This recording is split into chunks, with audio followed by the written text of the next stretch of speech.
você não orar, você vai cair mesmo. Pastor, tô fraco, é porque não ora. Pastor, caí, não ora. Tô sem unção, não ora.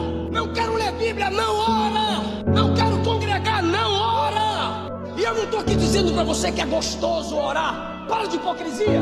Eu amo orar. É uma delícia. Mentira. Não é. Não é. Efésios 6, a partir do 10. Primeiro, se fortaleça no Senhor. Segundo, pegue toda a armadura de Deus. Terceiro, se reviste da armadura.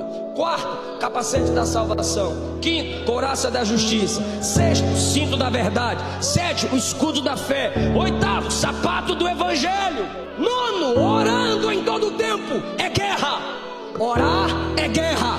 Ou se reveste, ou toma posse, ou crê nas escrituras, ou não ora. Não é o mundo que está mais forte, é a oração dos crentes que estão